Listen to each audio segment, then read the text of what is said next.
आज नदीजोड प्रकल्पाच्या अनुषंगानं गोदावरी खोरे आणि कृष्णा खोरेच्या अंतर्गत येणाऱ्या प्रकल्पांच्यासाठी ही कार्यशाळा आपण त्याचं आयोजन करण्यात आलं होतं. विशेष करून महाराष्ट्र पाणी परिषदेच्या वतीने पहिल्यांदाच 2005 साली त्या परिषदेचे सन्माननीय अध्यक्ष स्वर्गीय गणपतराव देशमुख आणि कार्याध्यक्ष स्वर्गीय खासदार बाळासाहेब विखे पाटील यांनी या संदर्भातला पहिला नदीजोड प्रकल्प आराखडा तयार केला होता. म्हणजे जो आता आपण जी चर्चा करतोय ह्या लोकांनी 20 वर्षापूर्वी 21 वर्षापूर्वी या संदर्भातला प्रकल्प अहवाल तयार केला होता आणि त्यामध्ये बरेच ज्यांनी या जलसंपदा क्षेत्रात काम केलेले जे निवृत्त अभियंता होते त्यांनी सुद्धा यामध्ये आपली मोठी भूमिका त्यात बजावली आणि त्या महाराष्ट्र पाणी परिषदेने जे काम केलं आहे आणि या सध्याच्या जलसंपदा विभागानं केलेला जो आराखडा आहे याची सुसंगत काय आहे किंवा विसंगत काय आहे, विसंगती काय त्या संदर्भात आज त्या महाराष्ट्र पाणी परिषदेचे सदस्य आज त्यांना निमंत्रित केलं होतं. आता आमचे जाधव साहेब तर 93 वर्षाचे आहेत, ते स्वतः आले होते आज आणि सर्वच ज्येष्ठ सदस्य होते.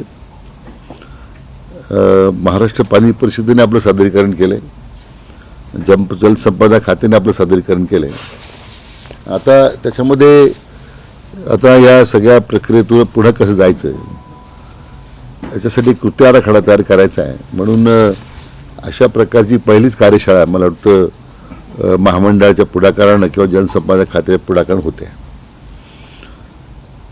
आज कृष्णा आणि गोदावरी खोऱ्यातले सर्व जवळजवळ 200च्या वर अभियंते सगळे अधिकारी बोलवले होते की त्यांनी सुद्धा पाहावं काय चाललेलं आहे, काय जलसंपदा खात्याचं काय विजन राहणार आहे.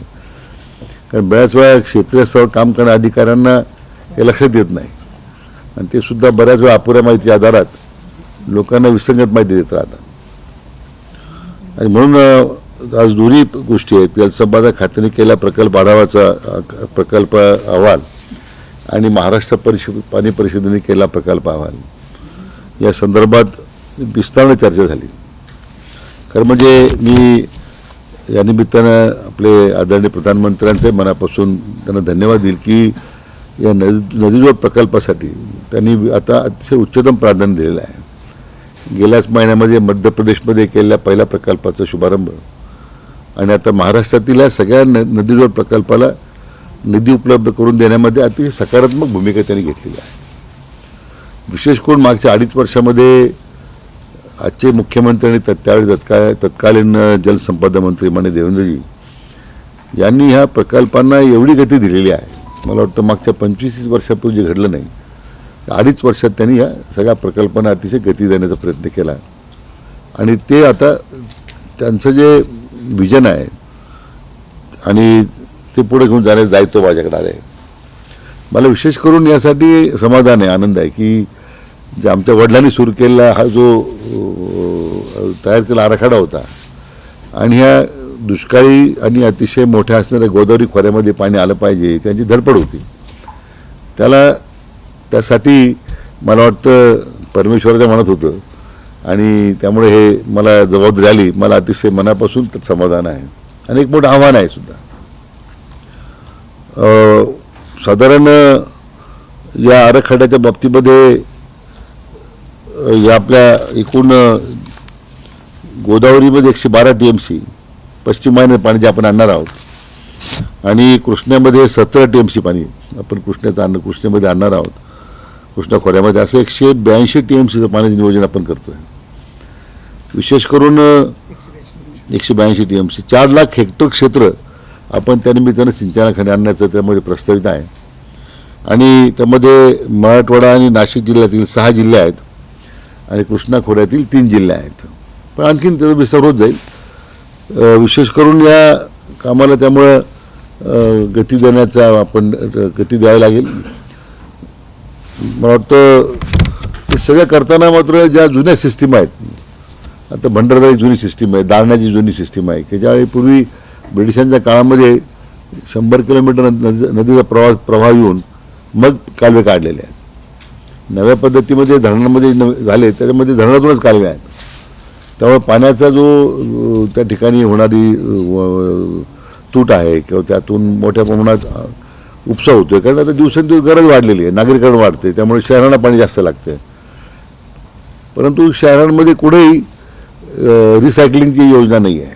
फक्त धरणातून पाणी वापरायचं एवढंच, फक्त उधळपट्टी करायचं एवढं धोरण आहे. खरं म्हणजे सगळ्या मोठ्या शहरांनी आता आपल्या दिलेल्या पाण्याचा उपयोग रिसायकलिंग केलं पाहिजे, पाण्याचं संवर्धन केलं पाहिजे. कारण सातत्यानं शेतीच्या पाण्यावर आरक्षण टाकून बिगर सिंचनाचं आरक्षण वाढत चाललेलं आहे. आणि बिगर सिंचन आरक्षण वाढलं म्हणजे शेवटी शेतीलाच पाण्याची तूट येते. तर आता हे काम वाटतं. आता मी त्या संदर्भात नवीन धोरण आणतोय मी, की जेणेकरून या सगळ्या शहरांच्या पाणीपुरवठा योजना ज्या आहेत, जे धरणातलं पाणी वापरत आहेत, त्यांनी आपलं पाण्याचं संवर्धनच्या संदर्भामध्ये काहीतरी पावलं उचलली पाहिजे. आता पुण्याचं उदाहरण आहे. पुण्याला 14 TMC पाण्याची मान्यता आहे, आपण परवानगी दिलेली आहे, आणि आज पुणे 21 TMC पाणी वापरतं, 22 TMC पाणी वापरतं. म्हणजे कधी आम्ही पाणी संवर्धन करणार आहोत, कधी?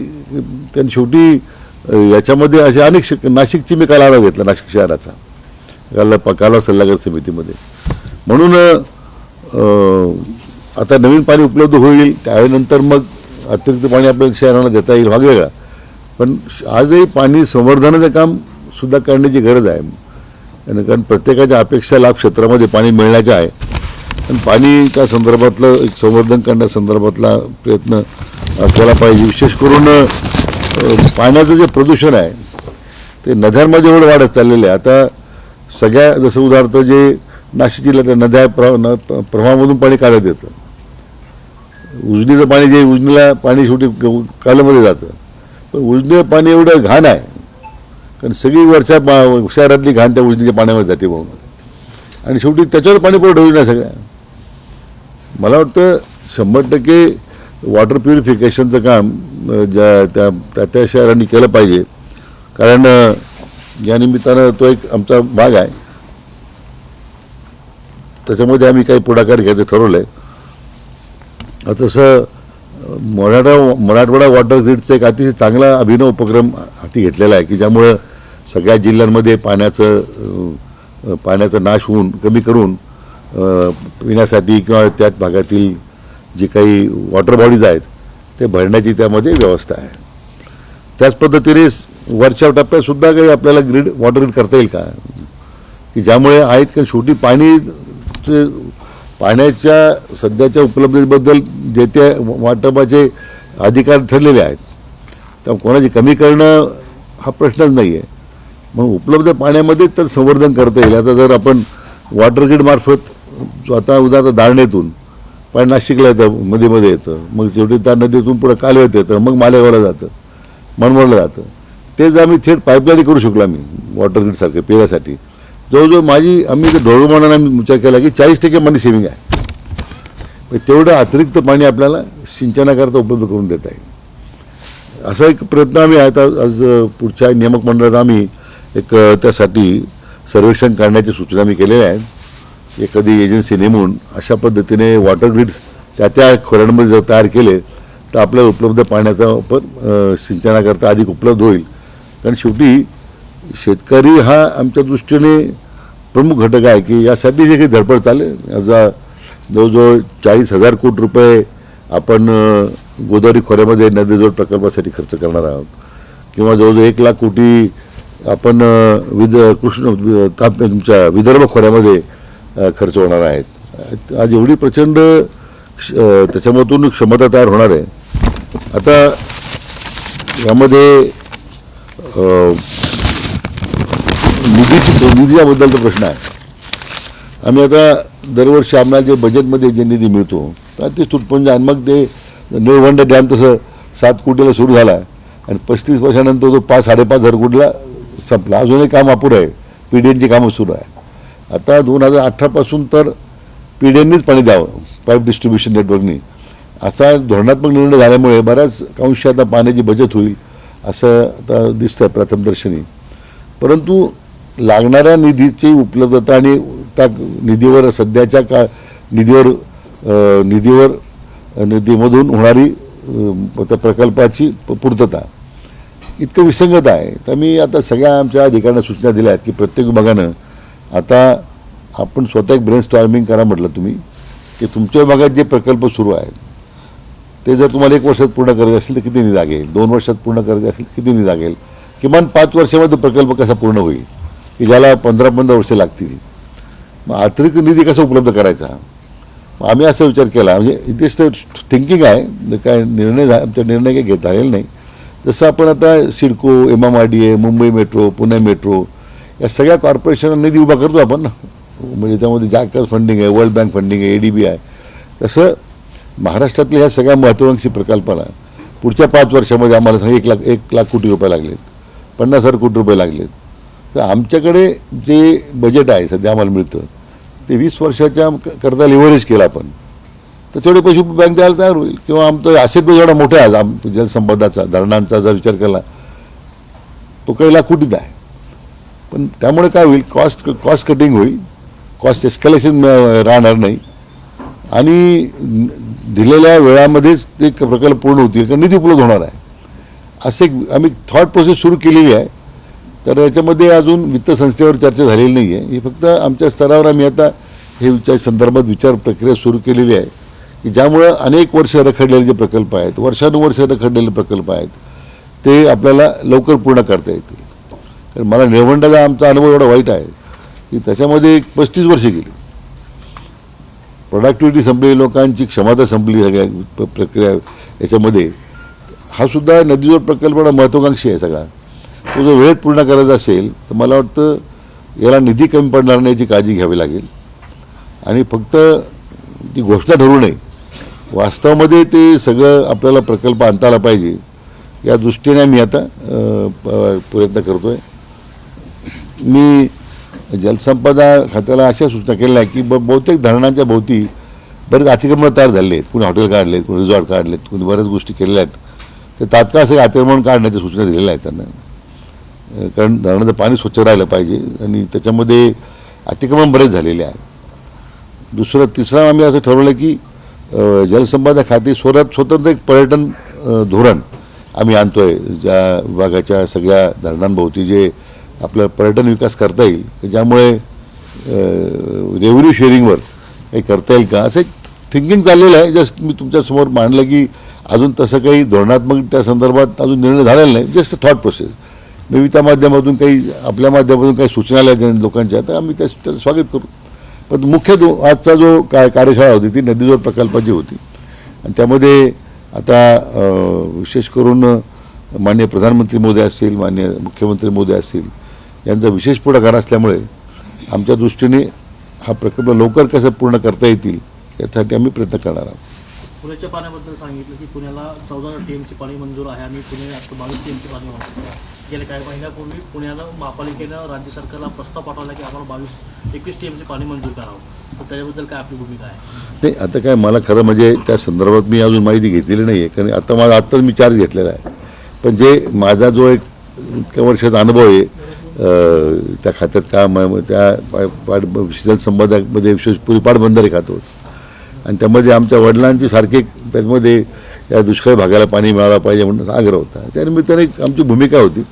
आता हे जे पुणे महानगरपालिकेचा प्रस्ताव जो आहे तो अजून मला त्याची माहिती नाही आहे, तो आला असेल तर. पण हे मी म्हटल्याप्रमाणे महापालिकेला तर रिसायकलिंग तुम्ही किती करणार आहोत, पाण्याची वाढीव मागणी करताना रिसायकल वॉटर किती राहणार आहे, तुमचं सांडपाणी प्रक्रिया करून तुम्ही किती सोडणार आहात, ह्या सगळ्या अटीची पूर्तता घातल्याशिवाय मला वाटतं ती मान्यता देऊ नये असं माझं मत आहे. तुम्ही आता म्हटले की धरणाच्या बाजूला अतिक्रमण झालेली ती काढून टाकायची आणि ड्रोननी त्याचं सर्वेक्षण करायचं. मात्र पुणे जिल्ह्यात त्याला बंदी घातली आहे, ड्रोन उडवायचे नाही त्या परिसरात. काही भागात राजकीय नेत्यांची अतिक्रमण, तर कसं अतिक्रमणावर कारवाई होणार? नाही, असं आहे की आता प्राथमिक माहिती माझ्याकडे आलेली होती, पण आम्ही म्हणतो तुम्ही ड्रोन सर्वेची बंदी असेल तर जिल्हाधिकाऱ्यांना अधिकार आहेत. ते ज्यांच्या कोणत्या व्यवस्थेकडे ते अधिकार असतील ड्रोन बंदीच्या संदर्भातले त्यांना विनंती करू. कारण शेवटी त्या धरणाच्या भोवताली धरणाचं पाणी पुण्याला येते, ते प्रदूषित पाणी तुम्हाला घ्यायचं का प्रश्न तुम्हाला निर्णय करायचा आहे. धरणांच्या परिसरातल्या सर्वच अतिक्रमणावर कारवाई करणार. हो सगळं. यापूर्वी पण असा प्रश्न मला सांगत नाही. यापूर्वी पण असा निर्णय घेतला होता. सध्या जे ऐका ना पण याच्यामध्ये विशेष करून जे हॉटेल व्यवसाय सुरू झालेले आहेत, रिसॉर्ट सुरू यापूर्वी पण झाले निर्णय घेतला होता पण संपूर्ण धरण अजिबात. हा? राजकीय नेत्यांचे बंगले, काहींचे फार्म हाऊस आहेत त्याच्यासाठी आहेत सर्व होऊ द्या ना एकदम, म्हणजे मग करू ते पण ते सगळं होऊ नये म्हणून तर बंदी घातली ना त्याला. नाही नाही, दुसरी आपण गोष्ट अशी ते आहे त्या अडचणी येणार नाही त्यामध्ये काही, आपण will take action. Patil sir, दुसरी गोष्ट अशी आहे की तुम्ही आता म्हणाला की धरणांच्या शेजारी पर्यटन विकास वाढवायचं. यापूर्वी पण निर्णय झाला होता 1-5 वर्षापूर्वी, पण ते कुठल्याही अजून पुढे नाही म्हणून मी काय म्हटलं की आता मी आता ढोबळमानानं या सगळ्या गोष्टी विचार केला आहे, तर लेटेस्ट थिंक एकदा याच्यापुढे पुढे जाणं कसं जाता येईल, काय जाता येईल. कारण प्राथमिकता याची आहे, नदीवर प्रकल्पाची आहे. प्राथमिकता नदीवर प्रकल्प लवकर पूर्ण करून तुटीचं आमचं गोदावरी खोरं तुटीचं खोरं आहे, त्यात पाणी कसं लवकर आणता येईल हा आमचा प्रयत्न आहे. कोकणातलं पाणी कोकणात काही नद्यांचं पाणी कोकणात जातं आणि ते जाऊन अरबी समुद्राला जाऊन मिळतं आहे. तर ते अतिरिक्त पाणी पुणे आणि इतर भागामध्ये आणण्यासाठी एक सर्वेक्षण झालेलं आहे आपल्या विभागात. नदीजोड प्रकल्पाचं आहे, पण पश्चिमेकडचं पाणी पूर्वेकडे वळवण्यासाठी त्यातून पुण्यालाही साधारण 2.5 ते 3 TMC पाणी मिळण्याची शक्यता आहे. त्याच्या संदर्भात काय? नाही तो आढावा मी घेतो आता, कारण हे जे कोयन्याचं जे टाटाचं पाणी जातं याला समुद्राला जातं फायनली, तर ते पाणी आपल्याला इकडे कसं कृष्णा खोऱ्यामध्ये कसं आणता येईल की ज्या भागाला अजून पाणी नाही आहे. आता उदाहरणार्थ मांजरा आणि हा सुद्धा जो भाग आहे धाराशिवचा, तो सुद्धा कोकणाच्या त्या कृष्णा खोऱ्याचाच भाग आहे तो सुद्धा, तर त्याला ते पाण्याचा उपयोग होईल आपल्याला. आणि जे पश्चिम वाहिनीचं पाणी जे उल्हास खोऱ्यामध्ये आहे, ते अतिरिक्त जवळजवळ 60-65 TMC पाणी आपण गोदावरी खोऱ्यात आणतो आपण, तो सुद्धा पश्चिम वाहिन्यात ते समुद्रालाच वाहून जाणारं पाणी होतं. आता यापूर्वी अशी चर्चा होते, मला आठवतं आम्ही 30-35 वर्षापूर्वी प्रयत्न करत होतो, पाणी लिफ्टिंग करावं लागेल, प्रचंड वीज लागेल. आम्ही कृष्णा खोऱ्याचा लवाद स्वीकारला. आता टेंबूला आम्ही 2000 हॉर्सपॉवरचे वीज पंप लावलेच आहेत. पहिल्या टप्प्याला 2000 हॉर्सपॉवर आहेत, वीज पंप आहेत, दुसऱ्या टप्प्याला 20,000. शेवटी इच्छाशक्ती राज्यकर्त्याची पाहिजे, आणि ती कृष्णा खोऱ्यामध्ये दिसली आम्हाला. ती अतिशय त्या भागाचा आता नंदन होत आहे. त्याच पद्धतीने आता जे आता नवीन तंत्रज्ञानानं विजेची कमतरता कमी करून किंवा काही ठिकाणी बोगद्याचं तंत्रज्ञान नव्हतं आपल्याकडे, आता या मेट्रोमुळं बोगद्यांची सुद्धा किंवा तुमच्या हायवेजमुळं त्यालासुद्धा आता नवीन दिशा मिळणार आहे आम्हाला, बोगद्यांच्या माध्यमातून खर्च कमी करणं. आणि मग जिथं आवश्यकता घेईल तिथं तुमची शेतीला पाणी तुटीच्या खोऱ्यात पाणी आलं पाहिजे, निधीची कमतरता राहणार नाही, असं आम्ही धोरण घेतलेलं आहे. निराद्योगाचं बंदिस्त पाईपलाईनचं काम एका टप्प्यावर येऊन थांबलेलं आहे. नाही, खडकवासला जे पाणी आपण टनेल म्हणून देतो आपण ते, तर ते टनेल टेंडर झालं, 1600 कोटीची निविदा झाली त्याला, म्हणजे मी मंत्री होण्यापूर्वी निविदा देण्यात आलेली आहे, काम सुरू होईल लवकर. सर, मधल्या काळामध्ये महाराष्ट्रातल्या जलसिंचनाच्या आकडेवारी आल्यानंतर एक राजकीय वाद झाला आणि तेव्हापासून आज तागायत आपण महाराष्ट्रात नेमकं जलसिंचन किती झालं हे सांगत असतो.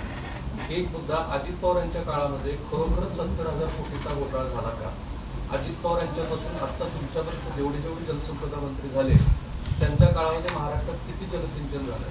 आणि दुसरा मुद्दा, आताही माजी खासदारांनी म्हटलेले बारामतीच्या नीरा डाव्या कालव्याबद्दल जो वाद झाला आणि उद्धव ठाकरे यांच्या काळामध्ये ते आरक्षण उठवण्यात आलं, तर त्यामध्ये तुमची आत्ताची भूमिका? नाही, असं आहे की मी म्हटल्याप्रमाणे मी आत्ताच ते कार्यभार घेतलेला आहे, त्यामुळं नाही वास्तव आहे का आता, त्यामुळं नेमकी कोणत्या खोऱ्यात काय घडलेलं आहे ही माहिती आता मी घेतोय सध्या. त्यामुळे नीरा डाव्या कालव्याचं काय झालं आम्ही ते वर्तमान आपण जे दाखवता किंवा छापता आम्ही ते वाचतो, त्यामुळे मला नीरा डावा झाला असं माहीत आहे. मी अजून खासदार साहेब म्हणजे तुम्ही समोर त्यांच्याशी मी चर्चासुद्धा केलेली नाही की त्यांच्या त्या पाणी डायव्हर्शनच्याबद्दल काय त्यावेळी मोठं वादंग झालं होतं. बारामतीचं पाणी कमी करून त्यांचं मूळ हक्काचं पाणी त्यांनी पाहिजे होतं, त्यासाठी निंबाळकरांनी पुष्कळ लढा दिला. पण बाकीच्या विषयाबद्दल मी म्हटल्याप्रमाणे आम्ही फक्त सध्या माहिती घेतोय, म्हणून आज सादरीकरणासाठीच होतं की आपण वेर वी स्टँड टुडे, आपण कुठं आहोत आणि कुठे जायचं. एकदा आमची दिशा निश्चित झाली की मग कळवतो. मुळशी धरणातलं पाणी पुण्याला, पुणे महापालिकेला किंवा पुणे शहराला मिळवण्यासाठी कुठलं मुळशी धरणात एक सुरू समितीचा अहवाल सरकारला सादर झालेला आहे. नाही, 5 TMC पाणी शहराला मिळू शकतं असं एकंदरीत. मुळातच मी म्हटल्याप्रमाणे नाही, आम्ही त्याचं म्हणून प्रत्येक आता पुणे विभागाचं प्रत्येक विभागाचं वेगळं सादरीकरण आता मी त्यांना पुढच्या वेळेस करायला सांगितलं आहे की तिथं काय काम चाललं आहे, काय प्रस्ताव होते, किती मंजूर आहेत, काय आरक्षण केलेलं आहे, किती सिंचनाचं बिगर सिंचनाचं आरक्षण किती टक्के वाढलं मागच्या 5 वर्षात, तर त्याच्या मुख्य अभियंत्यांना त्यांच्या सगळ्या अधिकाऱ्यांना बसून मग मी ठरवलं की एक दिवस पूर्ण पुणे विभागाचं, एक दिवस पूर्ण संभाजीनगर विभागाचं, एक पूर्ण दिवस कोकण तुमचं नाशिक विभागाचं असं आपण सादरीकरण पाहू. म्हणजे फॅक्ट्स काय आहे ते समोर येतील. बऱ्याच वेळा मी त्यांना म्हटलं की तुम्ही आउट ऑफ बॉक्स थिंकिंग करा ना. फक्त काही सरकारी जे आदेश येतात ठीक आहे ते पाळलेच पाहिजे, परंतु या व्यवस्थेमध्ये काय बदल करण्याची आवश्यकता तुम्हाला असं वाटत असेल आम्हाला सूचना करा. की तुमचं फील्ड एक्सपिरियन्स आहे, तुम्ही फील्डवर आहात, शेतकरी तुमच्याशी बोलतो, नागरिक बोलतो शहरातला, आम्हाला सांगा तुम्हाला काय याच्यात केलं पाहिजे. इट इज नॉट नेसेसरी की आम्ही एक धोरण ठरवलं आणि ते सगळ्यांनी मान्य करावं. पण सर तुम्ही आता म्हटलं की तुम्ही आदेश तर दिलेच सगळ्यांना, पण हे आदेश याच्यापूर्वी पण दिले होते, पण कारवाई काहीच होत नाही, फक्त सुरू होतो, अधिकारी जातात, पाहणी करतात, नंतर अधिकारी परत भेटतात. आणि मी माझ्या कार्यकाळामध्ये आतापर्यंत जे मी खाते सांभाळले मी विचारपूर्वकच निर्णय घेतला तर तो पूर्ण करतो. त्यामुळे त्याच्यामध्ये काही डिले होणार नाही. That I can assure you. म्हणजे अजिबात नाही. आपण थोडं मला जरा त्रास होईल त्याचा, पण आपण ते मात्र शेवटी हॉटेलवर कारवाई होणार. कोणाचा रिसॉर्ट असू आणि काही त्याच्यामध्ये चिंता नाही आहे, ॲक्शन होणार. तर दोन प्रश्न आहेत. आलमट्टीच्या संदर्भात कर्नाटकने आता भूमिका घेतली तेव्हा देवेंद्र फडणवीस असं म्हणाले की आम्ही कोर्टात जाऊ. तुमचं स्टँड काय? दुसरा असं की बेंडेगिरी समितीच्या समजा ही पाणी वाटपा संदर्भात जी आता नवीन शिफारस आली त्याच्यावर मराठवाड्यात तीव्र प्रतिक्रिया उमटत आहे. तुम्ही 65 वरून 58% आणताय, तर तुमचं मत काय? आलमट्टीबद्दल तर सातत्यानं ती उंची वाढ आल्यामुळे जो मागं पाण्याचा फुगाटा येऊन जी कृष्णा आणि पंचगंगेच्या अगोदर पुरामुळे प्रश्न निर्माण झालेत, तर माननीय मुख्यमंत्र्यांनी अतिशय भूमिका स्पष्ट केलेली आहे की आम्हाला ते मान्य नाही, आपण कोर्टात जाऊ. त्यामुळे त्यात माझी वेगळी भूमिका असण्याचं कारण नाही. शेवटी राज्य सरकारची भूमिका जो त्यांनी स्पष्ट केलेली आहे. दुसरा जो मेंढेगिरी समितीचा जो अहवाल आहे 65% 57% आणण्याचा नवीन जल आराखडा तयार झाला आहे, त्याच्यामध्ये अजून तो आमच्याकडे आला नाही. पण मला वाटतं की त्याच्यामध्ये पाणी कमी करण्याचा हेतू नाहीच आहे. म्हणजे मला जर विचारलं, मी काय नाशिकला सांगितलं की मराठवाड्याच्या हक्काचं जे पाणी त्यांना दिलंच पाहिजे आपण, त्यात बदल होणार नाही. 57% का केलं हे मी मंत्री होण्यापूर्वीच तो अहवाल आलेला आहे. ते उद्या मी मंत्री असता झाला असतं तर आज गोंधळ झाला असता, पण सुधारणा तो अहवाल अगोदर येऊन गेला. पण मी आपल्या खात्रीपूर्वक सांगतो की त्यात मराठवाड्यातल्या जनतेनं चिंता करण्याचं कारण नाही आहे. आपण त्यांचं जे 65% आहे की 57% का झाला मी येता तज्ज्ञ समितीचा आम्ही अहवाल काय सांगतो कशामुळं ते मागवतो मी. परंतु आता उदाहरणार्थ जायकवाडीच्या पाण्याचा सुद्धा जो वापर व्हायला पाहिजे. आता उदाहरणार्थ पळलेलं औषधी केंद्र आहे, त्याला पाणी किती वर्ष कालावधीतून चाललं आहे? 70% लॉसेस आहेत. आता आम्ही सूचना दिल्यात त्या महाजेनकोला की तुम्ही जायकवाडी धरणातून थेट पाईपलाईन करा. पाणी संवर्धन तुम्हालाच करायचं आहे, पाणी तुम्हालाच वापरायला मिळणार आहे. आता कॅनॉलमध्ये जर गळती असेल एवढी तर कॅनॉलचं तातडीनं लाईनिंग करणं, ते पाणी शेतकऱ्यापर्यंत पोहोचवणं आपण करतो आहोत. ते मराठवाडा वॉटर ग्रीड आपण तयार केलेली आहे. आता म्हणजे देवेंद्रजींच्या काळातच ती कल्पना आली, त्याला चालना द्यावी लागेल आपल्याला, त्याला प्रयत्न करतो आपण. त्यामुळे पाणी कमी करणं 65 57 करणं हे काही सरकारचं धोरण नाही आहे. अहवाल आम्ही स्वीकारलेला नाही अजून तो. पुण्याच्या संदर्भात परत प्रश्न आपल्याला उत्तर दिले, पण तो जो पुण्याला आता 14 TMC पाणी मिळतं आणि पुण्याची जी मागणी आहे 5 वर्षापूर्वी केली, त्याला 21 TMC पाणी पाहिजे आणि ती प्रपोजल जी 5 वर्ष झाली ते तिसरं सरकार आलंय, तरी सुद्धा तो निर्णय झालेला नाही. पुण्याचा कोटा वाढवून मिळत नाही. असं आहे की बिगर सिंचनाचं आरक्षण वाढवणं त्याचा काही भुर्दंड सिंचनाच्या निर्मितीसाठी पुण्याने स्वीकारला पाहिजे. मुंबईने आपले स्वतःची धरणं त्यावेळी बांधताना निधी दिला. नवी मुंबईने स्वतंत्र धरण बांधलं आपल्या स्वतंत्र कॉर्पोरेशनचं, ठाण्याने बांधलं. महापालिकेने सुद्धा या धरणाच्या संदर्भामध्ये आपली भागीदारी पुण्याने केलीच पाहिजे ना. पाणी मागणी करणं सोपं आहे, पण मला वाटतं आता नवीन आम्ही जे पाणी निर्मिती करतोय त्यासाठी अतिरिक्त पाणी त्यांना पाहिजे असेल तर त्याने सुद्धा भागीदारी केली पाहिजे. किमान रिसायकलिंग ऑफ वॉटर जरी केलं 30-40% तर तेवढं आम्हाला पाणी संवर्धन करता येईल. म्हणजे पाणी वाढून देताना आम्हाला अडचण येणार नाही. पण नाही, मी सूचना दिल्या आहेत त्या संदर्भात एक धोरणात्मक नाही आम्ही बोलवतोय. पुढच्या वेळात मी आमच्या कार्यकारी संचालकांना सांगितलं की महापालिकेच्या अधिकाऱ्यांना बोलावून घ्या, चर्चा करा, त्यांचं मत जाणून घ्या. ते महापालिका किती पत करू शकतं, काय करू शकतं. नाही तर जसं टाउनशिप्स वाढत चालल्या, काही ठराविक लोकांचे घरं भरत चाललेली आहेत. शेवटी याचा बुरदण कॉमन मॅन आहेच आहे ना. पण ज्यांनी या टाउनशिप उघडल्या, ज्यांनी एवढे मोठं शहरीकरण केलंय, आता मुठभर म्हणजे या लोकांनी फक्त बिल्डिंग बांधायच्या आणि सामान्य लोकांना पाण्यापासून वंचित ठेवायचं काम करायचं आणि त्यावेळी शासनात बोट दाखवायचं. मग वाटतं महापालिकेने सुद्धा पॉलिसीमध्ये आणलंच पाहिजे बदला की त्या बिल्डिंगला पाणी किती लागणार आहे, त्याचं पाणी रिसायकल किती होणार आहे, हे कॉर्पोरेशनचं कामच आहे ना. आज मेजर सिटीजमध्ये जगामध्ये सुद्धा सगळं जे अदर दॅन ड्रिंकिंग वॉटर सगळं रिसायकलच होतं, वापरलं जातं बऱ्याच शहरांमध्ये. आपण का करू शकत नाही ते? ऑन द कॉन्ट्री ते 14/21 वापरतात म्हणून मी परत सांगितलं नोटीस काढा महापालिकेला, तुमच्या त्याच्या संदर्भात का कारवाई करण्यात येऊ नये म्हणून. म्हणजे फायनली आता त्यांनी 21 TMची मागणी केलेली आहे, तर पाहू आपण तपासून प्रसाद हो आपण काय त्यात. शेवटी नागरिकांना त्रास नको, बिल्डरांचा त्रास नागरिकांना का व्हावा. आता सगळ्या टाउनशिप ज्या तयार झाल्या आहेत त्यांना पाणी परवानगी देताना काय धोरण महापालिकेने घेतलेलं आहे ते तपास लागेल ना. सर, लाडक्या बहीण योजनेमुळे राज्याची आर्थिक स्थिती जी आहे ती विस्कटली असं अर्थतज्ञ चिंता व्यक्त करतात. अजूनही खात्याच्या मंत्र्यांनी पदभार घेतला, नवीन कामं सुरू होत नाहीत. हा कशाचा नक्की परिणाम आहे? नवीन खात्यातली कामं जी आहेत ती कधीपर्यंत सुरू होतील? DPDCमध्ये पैसे नाही आहेत, पालकमंत्री पदाचं अजूनही वाटप झालेलं नाही आहे.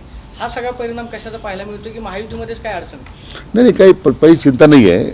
महिला बाल कल्याणचा कारभार स्वीकार ना तटकरीताईंनी घेतला ना, की त्याचा या महिन्याचे पैसे 26 तारखेपर्यंत जाणारच आहेत. 25 तारखेपूर्वी खात्यामध्ये लाडक्या बहिणींच्या ती योजना कुठं आपण डायव्हर्ट केलेली नाही, त्यामध्ये कुठे निकष बदललेले नाहीत, उत्तम चाललेली आहे. त्यामुळे निधीची कमतरता नाही आहे. आता प्रशासकीय शासन आता नवीन आलेलं आहे, त्यामुळे स्वाभाविक कोणता निर्णय प्रक्रियेत वेळ लागतो. पण मला वाटतं जे कमिटमेंट आहे सरकारच्या मागच्या बजेटमध्ये केलेलं आहे त्यासाठी सगळा पैसा उपलब्ध आहे. म्हटले की बदल्यांच्या संदर्भात तुम्ही लक्ष देत नाही, अधिकारी कामं करत नाहीत. अधिकाऱ्यांवरती पण रोष तुमचा जास्त होता की? नाही, मला अधिकार रोष नाही माझा. त्यांना म्हटलं तुम्ही बदल्यांसाठी वेळ घालू नका फिरण्यामध्ये, तुम्ही तुमचं काम करा. जी काय प्रक्रिया नित्याची होईल बदलाची होत राहील. थोडक्यात मला सांगायचं होतं. आता मी महसूल मंत्री होतो त्यावेळी विदर्भामध्ये 70% जागा रिक्त होत्या. हे कुणी आज मला वाटतं खरं म्हणजे माध्यमांनी कधी ऑब्झर्व केलं नाही. मला वाटतं तर कलेक्टरनंतर नायब तहसीलदार तेच होतं फक्त. कशी डेव्हलपमेंट होणार, कशी योजनेची अंमलबजावणी होणार. मी आल्यानंतर जेवढे तहसीलदारचे डेप्युटी कलेक्टर झाले, नायब तहसीलदारचे तहसीलदार आहे, सगळ्या लोकांना प्राधान्यानं विदर्भात पाठवलं. तुमच्या पुण्यात सुद्धा बरेच लोक होते जे अनडिस्पोजेबल होते, त्या डिस्पोजल करून टाकतात तिकडे गडचिरोलीला वगैरे. त्यामुळे पहा तुम्ही आज 98% जागा भरलेल्या आहेत. महाराष्ट्राच्या निर्मितीनंतर पहिल्यांदा विदर्भामध्ये 98 to 99% वेकन्सी म्हणजे जागा भरलेली, 1-1.5% वेकन्सी. ह्या योजनेची अंमलबजावणी जर होत नसेल तर मग हे सरकारच्या योजनेची अंमलबजावणी होणार कशी मग? आता ती लाडक्या बहिणी आहे, सगळ्या पोस्ट आहे, जागे लोक आहेत, सगळे भरल्या गेल्या, काय प्रॉब्लेम नाही आहे. त्यामुळे पॉलिसीवर आपण विचार केला पाहिजे, इंडिव्हिज्युअल म्हणून विचार करून नाही चालणार माझं मत.